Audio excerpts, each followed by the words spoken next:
It's waxing lyrical, baby. Hello, Waxers, and welcome to Waxing Lyrical with Mainz and Dutts. I'm your one-legged host, Mainz, and my colleague in the Danger Zone in Rainford is Mr. Neil Dutton. How are we, Neil? In possession of two, I was going to say working legs, but that would be something of a misnomer. In two legs that work better than yours. Yeah. For those who are unaware, football-related injury, torn Achilles tendon, on IR, unlikely to play week 1. I think is the technical term. Yes, that is what the beat reporters are saying. What the beat reporters are saying. I'm starting a marketing campaign all in for week 1. For those of you who haven't been who only just joined the NFL, RG3 did that. What a disaster. Yeah, that went well. People attached to Washington should probably stay away from such high-minded PR campaigns. Yeah, absolutely. Neil, this week we're going to do something we actually did 2 weeks ago, which is the AFC West preview. However, recording malfunctions meant that it sounded terrible. Yeah, your microphone was connected to your Achilles. It sounds like it, yeah, I assume. And then last week Neil was in sunny Skegness, living it large UK holiday style, and only spending a day in Butlins, but spending the rest of the time in sunny Skegness. Therefore, no show last week. So this week we will hopefully be doing 2 shows. First of which is a show we should have already done, which is the AFC West. In the interest of full disclosure, I was actually staying in Saltfleet, which is about 45-minute drive from Skegness. Now, anywhere else in the country, it's not a 45-minute drive because it's only 15 miles away. However, Lincolnshire loves a B road. So, therefore, as the crow flies, it would have been fine. But there were no crows. I had to drive. I'm going to stop you there. What you've found out is that the east of the country does not own major road networks. So No, they're not everywhere it takes an hour, even though it should take 20 minutes. It was. I mean, I don't want to sound like the big city yuppie living in Rainford, but we've got a bypass, So You're 10 minutes away from a motorway. In Lincolnshire, the days away. Yeah, we're 10 minutes away from the motorway. Lincolnshire, 10 or 15 years if they're lucky. Exactly.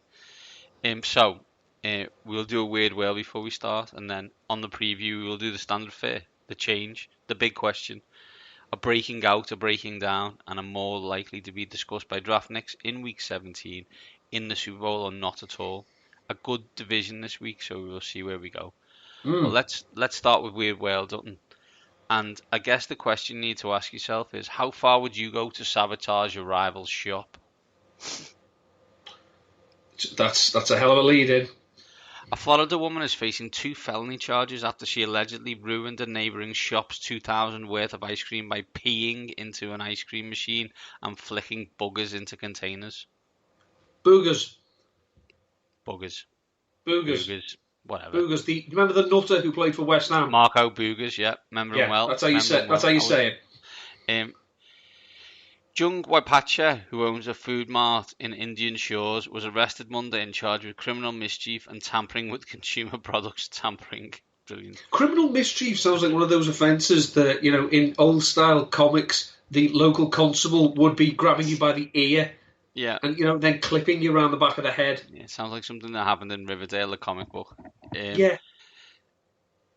Related to an alleged offences against the ice cream shop next door. Police said surveillance video showed the 66-year-old adulterating the ice cream by Lulu's ice cream shop next to her store, according to the Tampa Bay Times. The two businesses... Ice cream shops next to each other? How many ice cream stores do you need? No, I think one's a food mart and one's an ice cream store. So I think the food shop served ice cream, and the ice cream obviously just served ice cream. I just thought I had this image of it being like that square in Liverpool where every other shop was a mobile phone shop at one point. It's like the square in McGull where you can either buy a pound steak slice or a card. Like. Yeah, the possibilities are absolutely endless. Cameras caught the lady shoving her hand into ice cream containers on one occasion and picking her nose and sticking her hand in the ice cream on another. Just lovely. That is truly horrific. peeing into someone's ice cream is bad form, I think is the technical way to say it. Yeah, it probably shouldn't be done. And we used to have to wash our hands about 4 times before we were allowed to touch Haagen-Dazs. So imagine what this woman. I don't think hygiene's good in this store. No, I don't think it's a priority. If you love Weird World as much as we do, and we've already got a classic for our next show.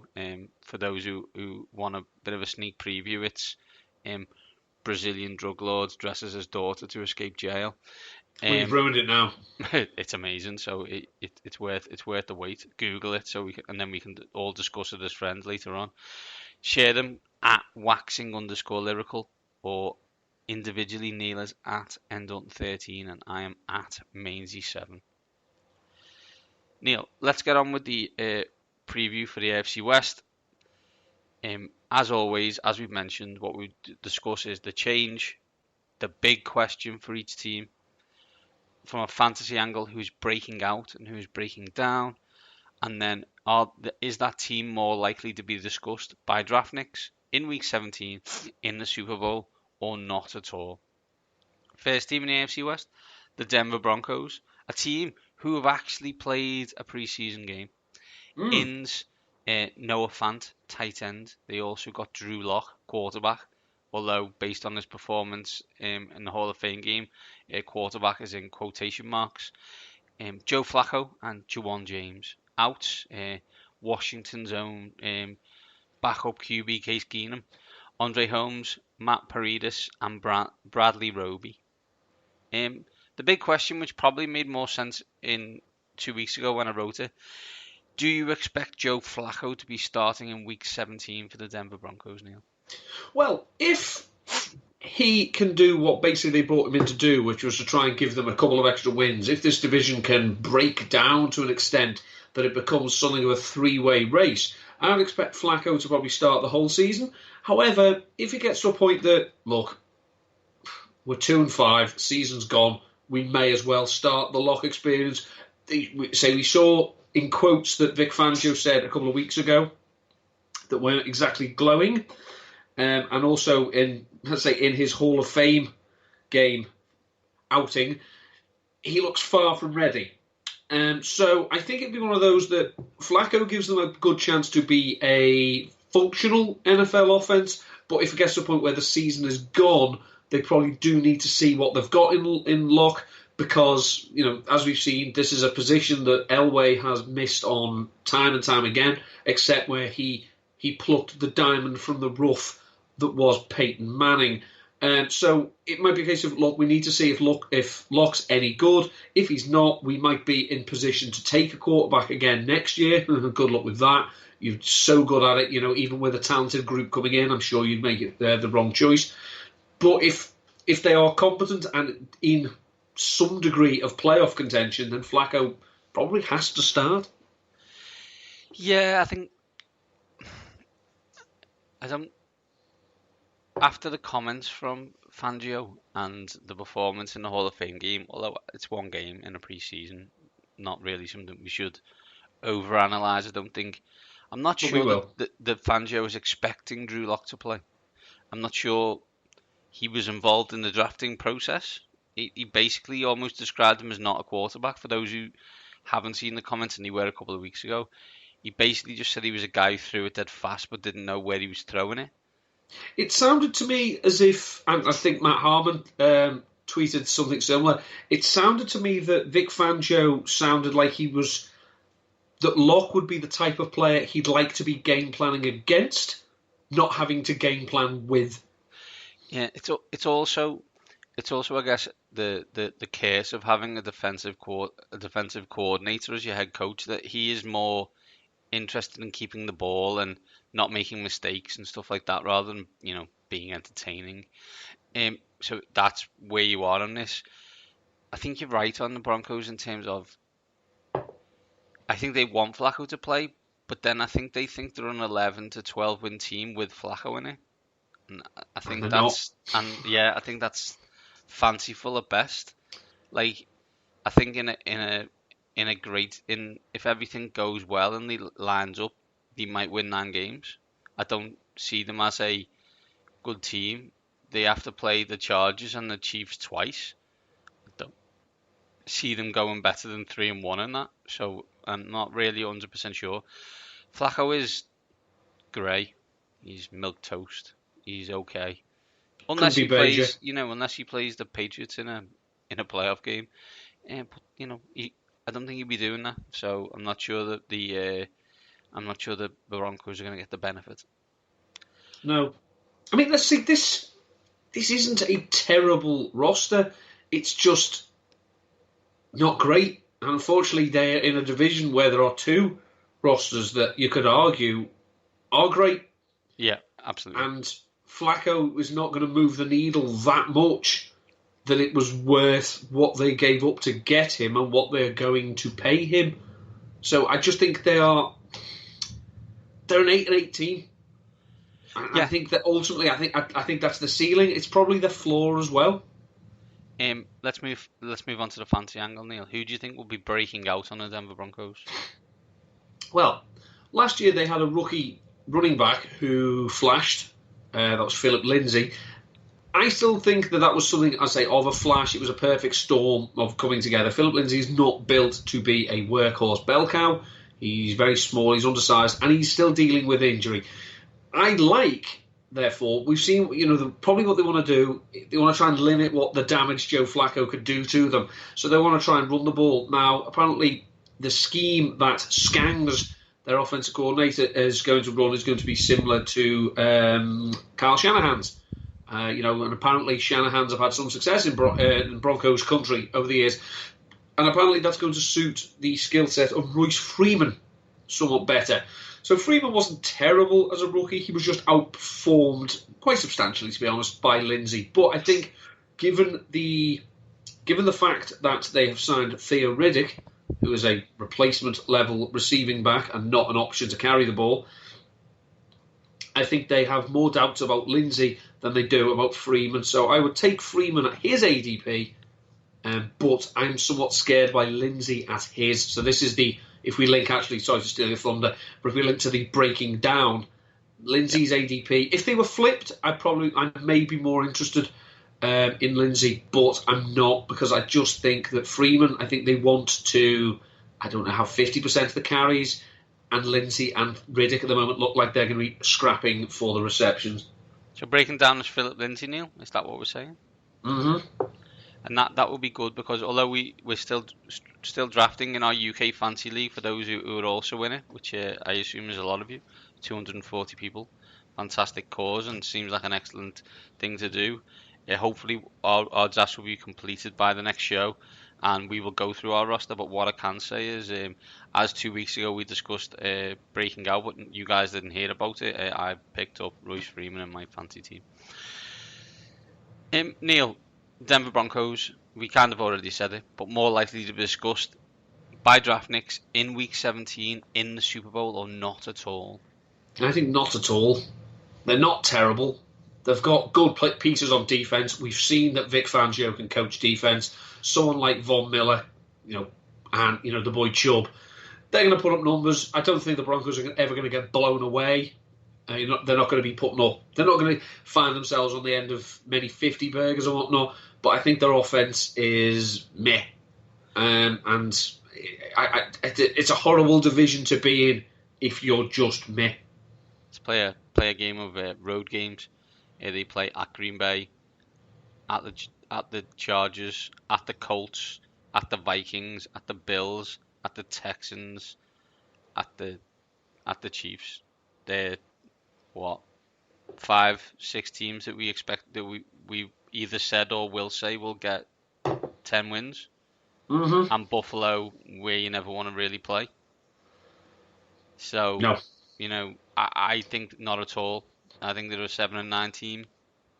They always have a home field advantage, but I don't see them being any good. They're one of those teams now that's in the middle and need to do something one way or the other.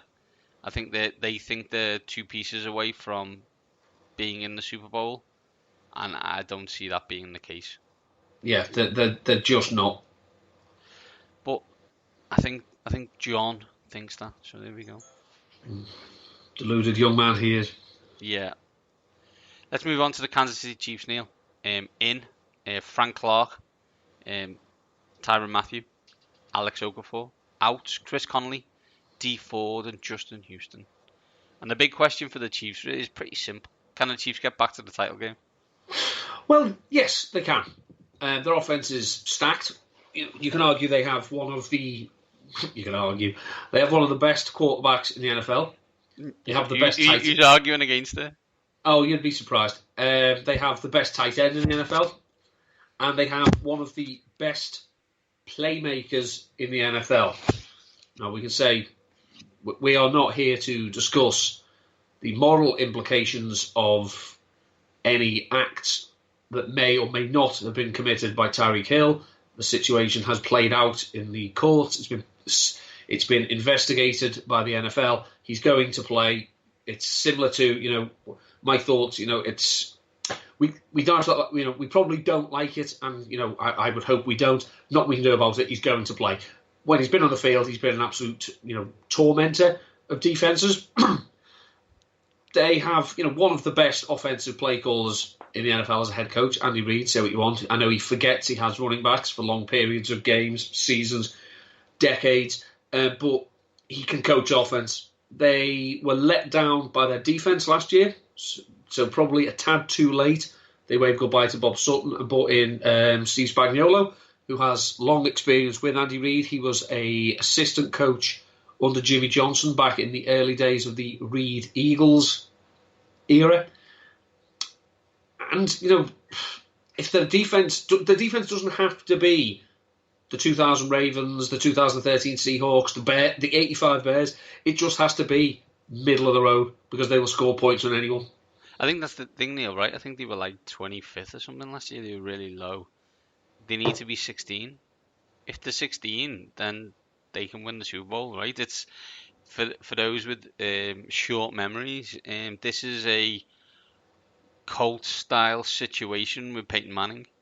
The year they won the Super Bowl, they actually got good on defense for a period of time, and that's what the Chiefs need. They lost players, D Ford and Justin Houston, and replaced them with different players, Frank Clark and Tyrann Mathieu.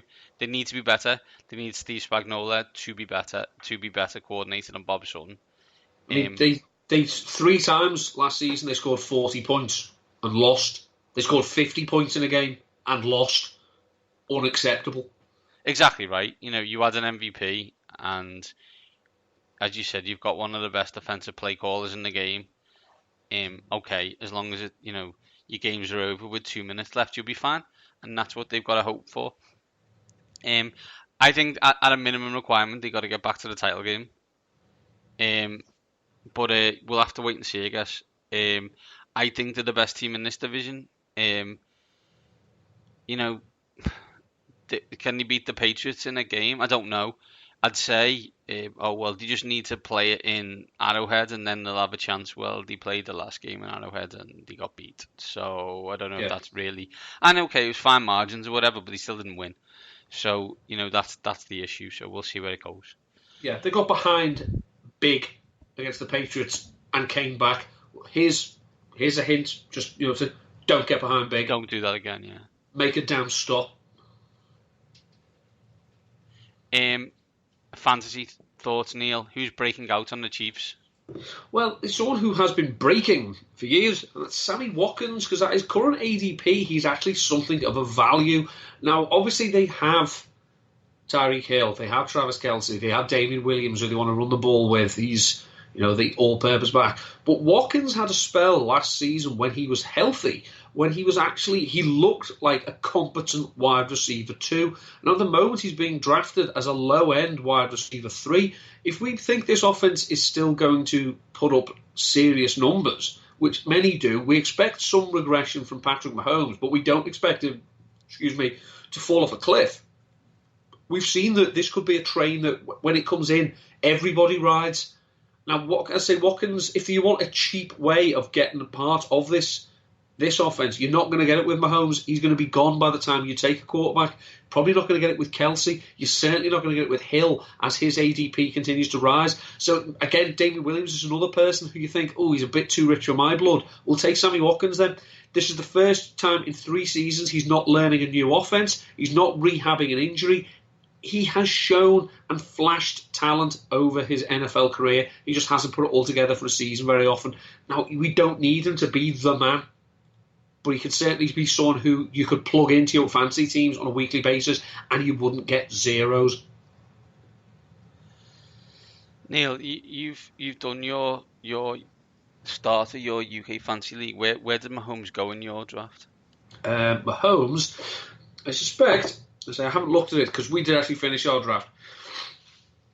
I suspect he went early. I'm pretty certain he was the first quarterback. I shall just bring up the league. I think he was the first quarterback, and I'm pretty confident it was probably in the 2nd round. If I can find it. No, can't find it.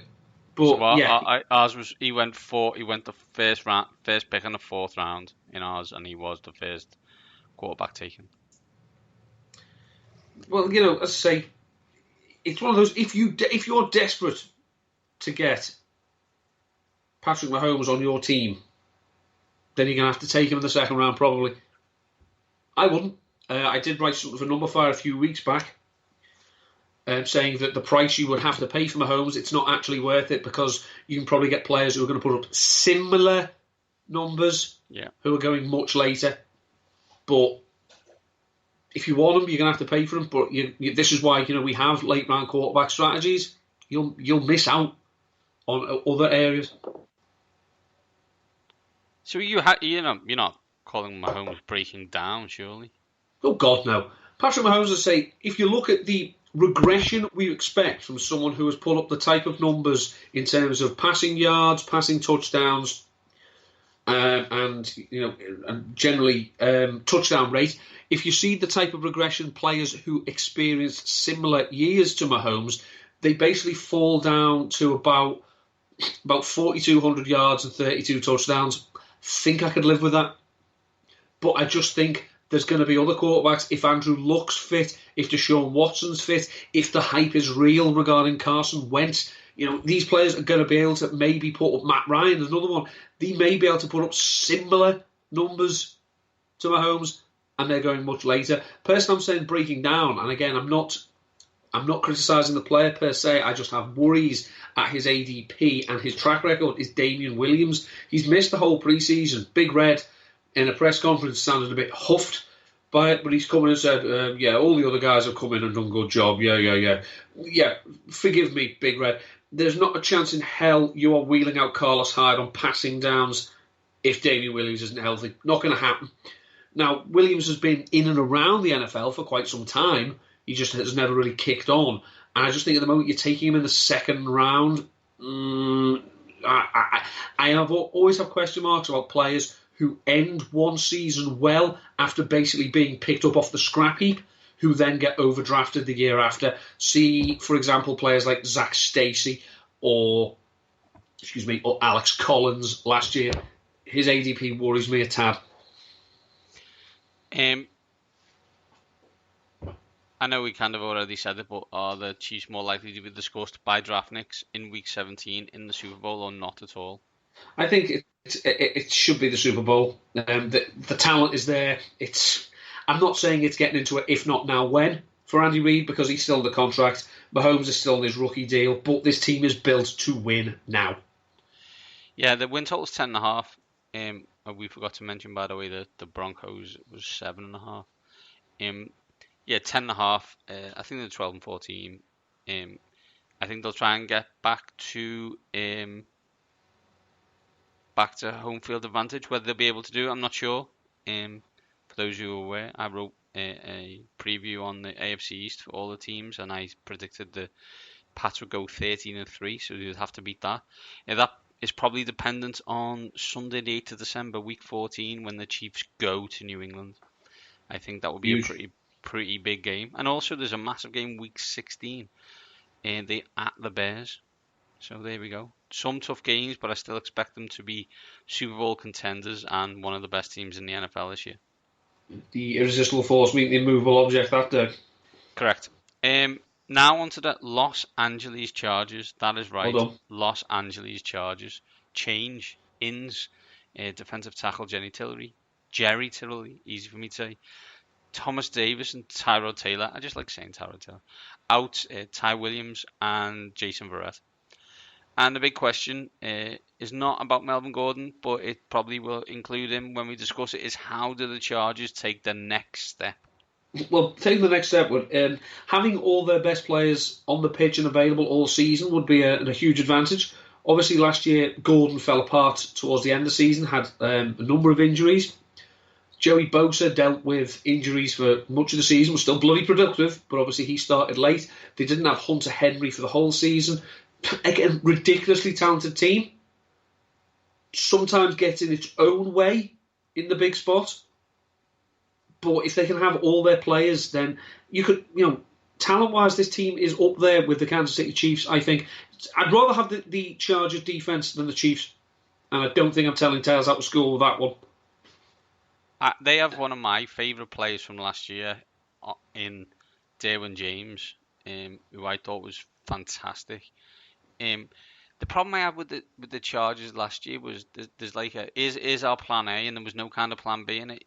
Looked great against Baltimore in the playoffs, and then they played the Patriots, and it looked like they were like playing Little League or something, and they were playing against they were under 10s and they were playing against the under 15s. Just became an absolute disaster. I'm with you, it's a massively talented team. Like Melvin Gordon probably wouldn't like listening to our show. Wouldn't like listening to a lot of the people who we have on our show. As I think he's been quoted as saying that like he thinks that running back's like the third most important position in all of sports. I think he's mental. In 1935 maybe. He got offered $10 million.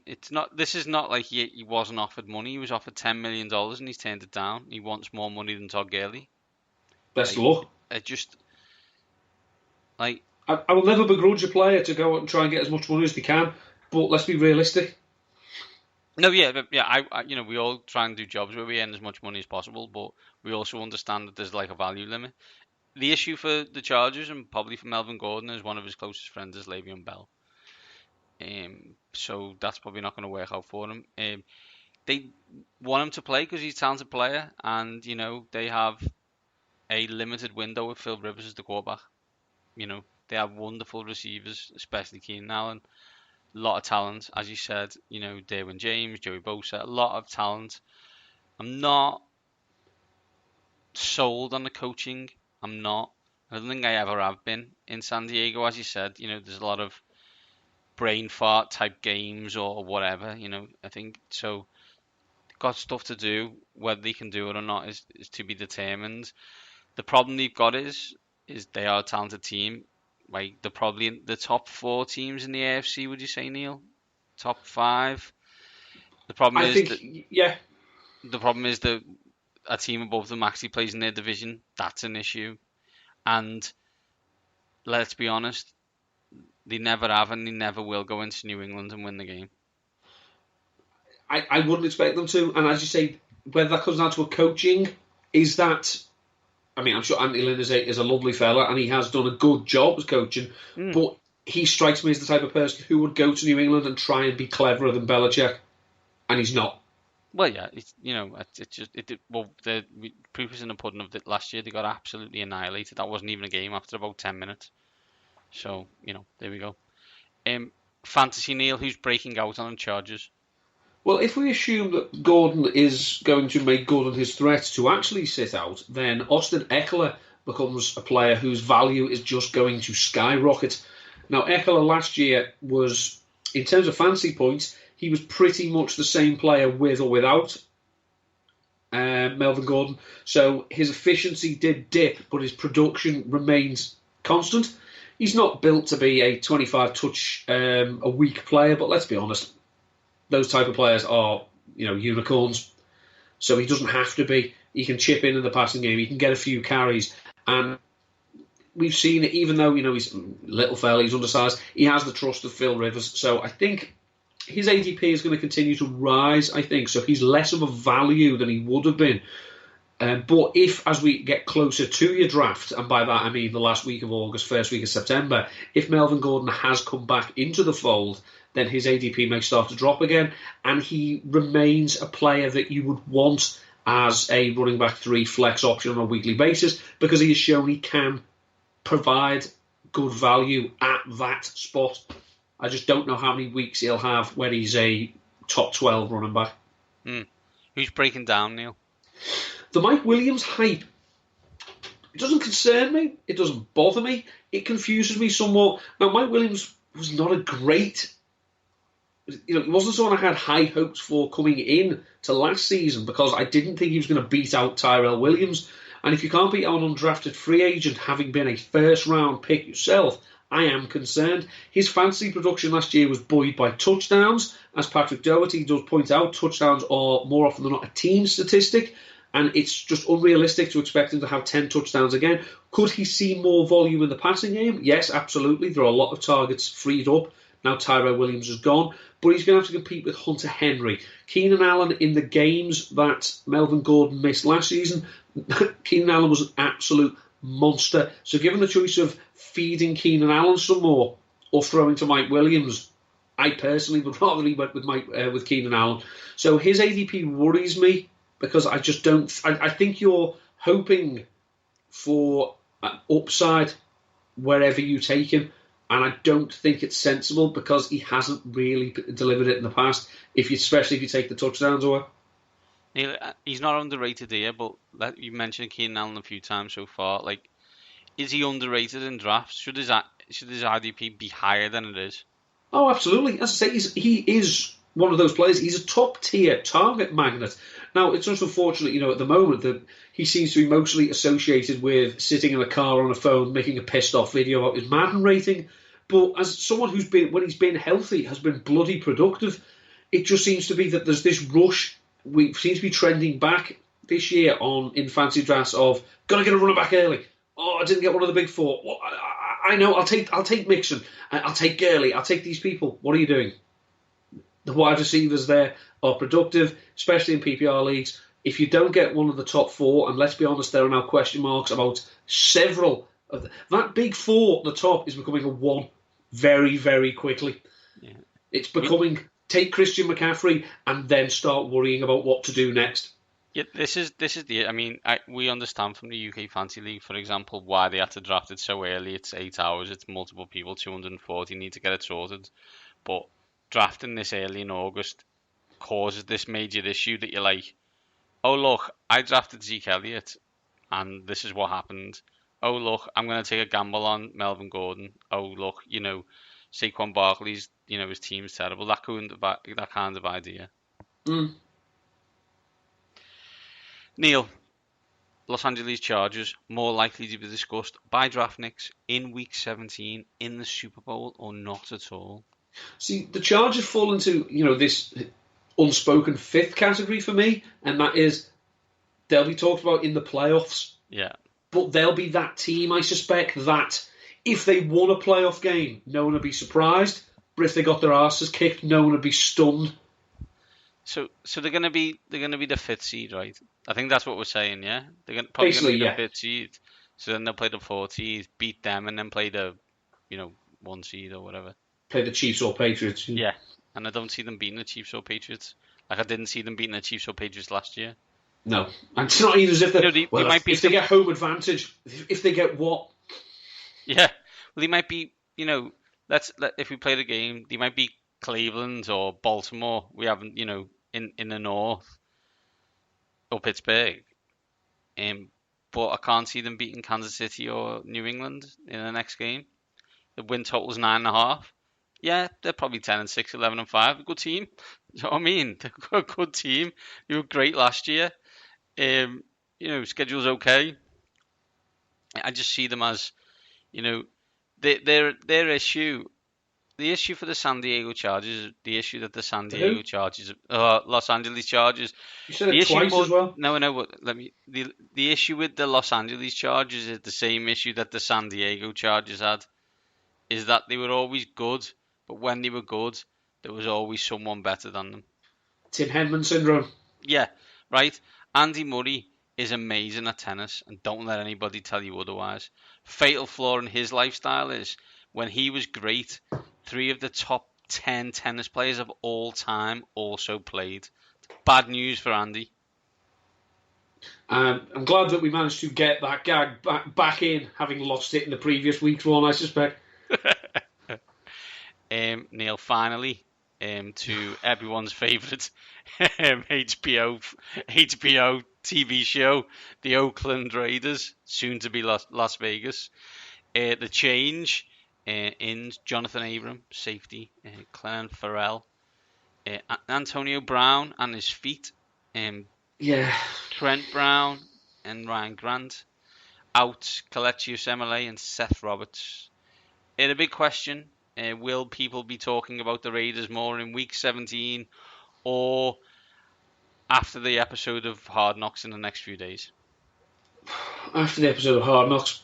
This is a team that, they thought they'd scored big by getting Antonio Brown, and then he decided, okay, I've been a prat on the field, I've been a prat off the field, now I'm going to branch into obscure medical conditions just to show the fact that there is no depths to which I will not plumb to get my name out there.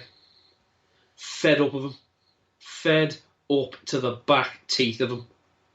We had divas, we had Randy Moss, we had Terrell Owens, we had Chris Carter to an extent. This fella, I'm so done with him.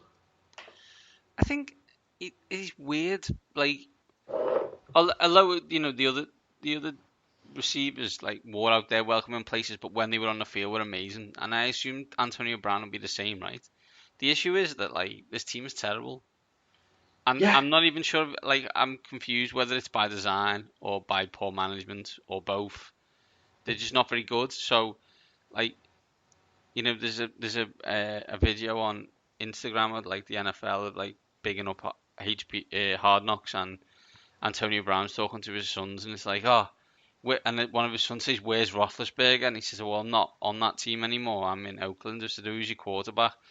Derek Carr, and one of them says, "Who? Derek Carter." And I think that's kind of what we're trying to say, right? This is a massive downgrade for Antonio Brown. We're not the biggest Big Ben fans in terms of his, diva antics, but he's considerably more talented than Derek Carr. The issue for Derek Carr is he's got noted quarterback whisperer, quote unquote killer of quarterbacks, John Gruden, who gets bored of quarterbacks once every half an hour and swaps them for another mediocre quarterback that he thinks he can turn into the greatest. I mean, who was he talking about this week? Peterman. Yeah, Nathan Peterman. Now there's a quarterback. No, John. No, he's not. Like, watch the tape. Don't watch any tape you care to name.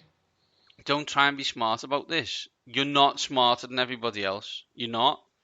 You can't turn quarterbacks into like legends. It doesn't work like that. Sorry. So get over it and move on. I mean, I find it hard to believe that the Raiders didn't know they'd become something of a sideshow when they hired Gruden. But it's.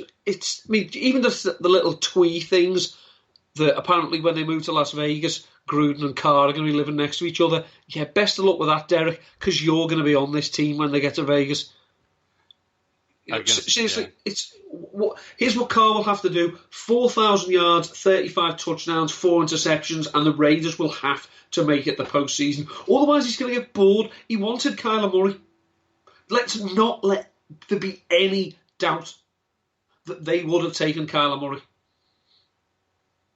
He's talking up Nathan Peterman. He's talking up every single quarterback who ever came into the Gruden camp. Of course he has. The man, he literally spent all his time in the TV booth, but never actually watched any film. He just, if someone has sat down with him and given John Gruden half an hour of his time, he'll love you forever. This team's a joke, and it's unfair on some players on it who are good, solid pros. But if we take away the soap opera nature of it, if you bring in people like Vontaze Burfict and Richie Incognito, you're not interested in building a winning culture. You're interested in being a highlight reel. These players are scum. They are actually despicable human beings. But you think you can bring them into your team and it'll improve the culture. No, it won't.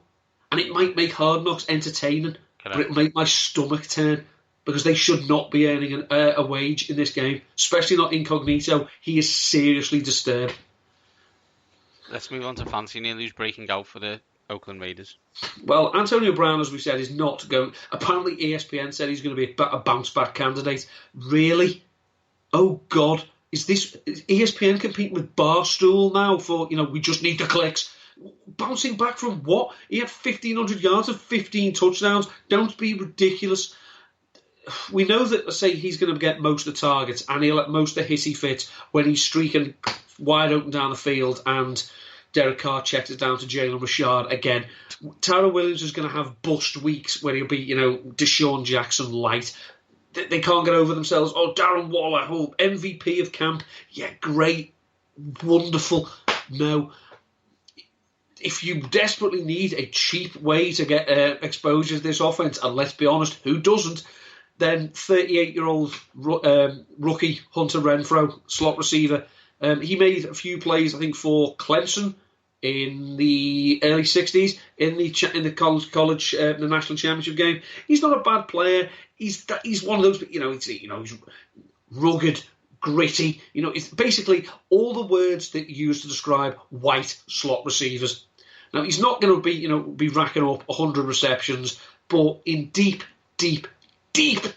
leagues, he may be someone who can fill in, especially if it's PPR. Who's breaking down, Neil? Call me picky, but if I spend a first-round pick on a running back, I actually want him to have been productive. Now, I know they have a short shelf life, so you could argue, he actually doesn't have the tread on his tyres. Yeah, but I want him to be productive, because I don't want to spend a first-round draft pick on a project, and that's what the Raiders have done with Josh Jacobs. His ADP is ridiculous for someone who's never been a bell cow back. He's being drafted in fantasy as if he is going to be a bell cow back, and I just, there's too many question marks. He may be great. He may be absolutely phenomenal. He may also be playing for the Oakland Raiders, who are going to pass the ball an awful lot because their defense is trash, and that's when they wheel out Jalen Richard. But I just, you're banking on the offense being good enough to sustain a running back as a runner at his current ADP, and I just don't think he is at the moment. 14th he was picked in my draft. Insanity. Unbelievable. But let's play a game of buyers beware. Buyers beware on Alabama running backs and USC quarterbacks. Yeah. Do you know what I mean? Let's look. And wide receiver called Mike Williams. Because there's been an absolute job lot of them since I started watching the NFL, and none of them amounted to much. Let's look at the tabling. Be careful what you wish for. You may not get what you saw on a Saturday. And to be fair, as you said on Josh Jacobs, you didn't really see that much on Saturday. No. I think we know the answer to this, Neil, but Oakland Raiders more likely to be discussed by draftniks in Week 17 in the Super Bowl or not at all? If absolutely everything drops right, not at all. But it won't, because this is a garbage roster. Well, with a few top-heavy skill position players like Antonio Brown, but the rest of it is not particularly tested. It's tested, it's tried, it's not particularly effective. They're going to be a very, very poor team. And as I say, the 2020 NFL Draft is in Vegas, and the first pick will be by a team from Las Vegas.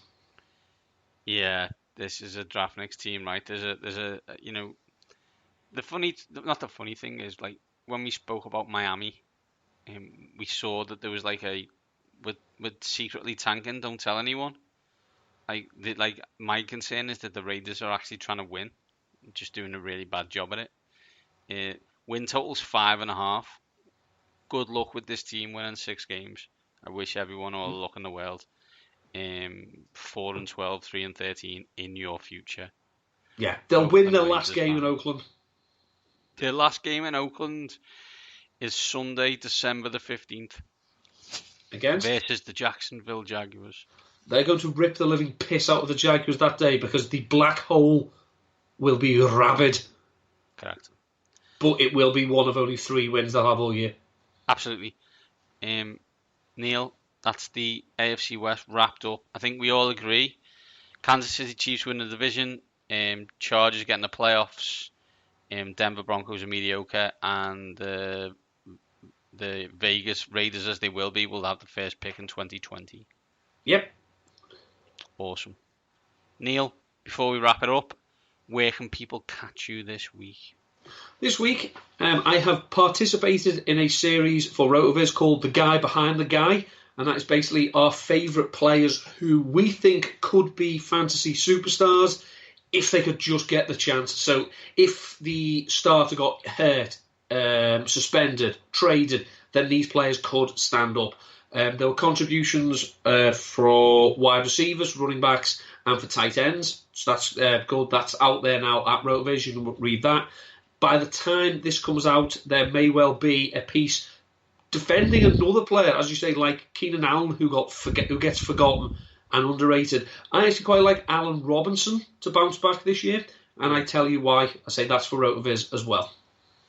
I have been dragged out of an enforced retirement, Neil, and I've started to do some writing for thetouchdown.co.uk. Lovely set of guys started a website and asked me to be involved, and I have done. And I have done a preview of the AFC East, each team with a bit of a breakdown and a bit of a record prediction and a bit of a dictionary definition, ironically, on the New York Jets. Also a gag about Robert Kraft, which I'll be honest, it wasn't mine. It was the editor's. But, it was funny, so I took it. You'll claim it? Yeah. I would. I am. Neil, that's the end of the show. And we will be back very soon talking NFC West. With the Rams, the Seahawks, the 49ers, and Kyler Murray, as mentioned previously. Until then, these top guys are out.